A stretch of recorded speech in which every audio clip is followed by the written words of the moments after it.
La question de l'identité est devenue ces dernières années un sujet clé pour bon nombre d'entreprises. Pourquoi savoir décrire et parler de son identité est-il essentiel pour une organisation? Tout simplement, je crois, car elle permet à chaque organisation de se définir et d'être différente des autres acteurs de son environnement.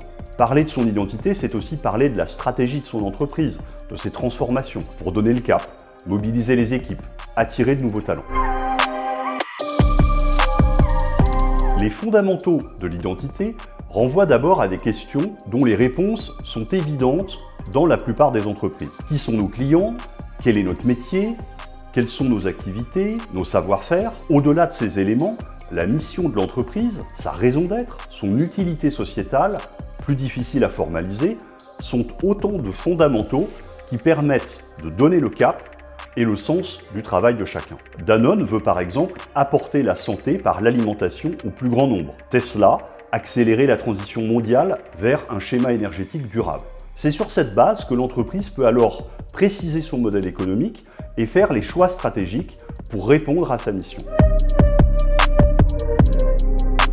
En partant de ces fondamentaux, l'organisation va ainsi pouvoir répondre à une question essentielle. Quels sont les facteurs de différenciation de mon entreprise pour mes clients par rapport à mes concurrents? La réponse à cette question correspond à la proposition de valeur client de l'entreprise. Uber, par exemple, fait la différence sur le service et le prix rendu possible par une relation directe entre utilisateurs et producteurs.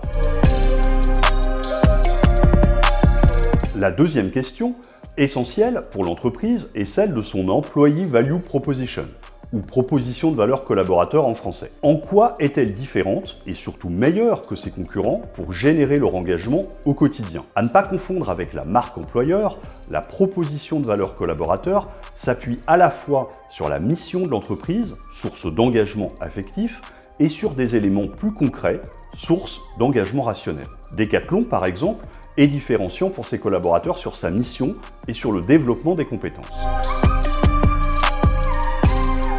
Alors je vous entends déjà vous demander, mais quel est le rôle de la DRH dans tout ça? Pour moi, la DRH doit être au cœur de ce sujet de l'identité.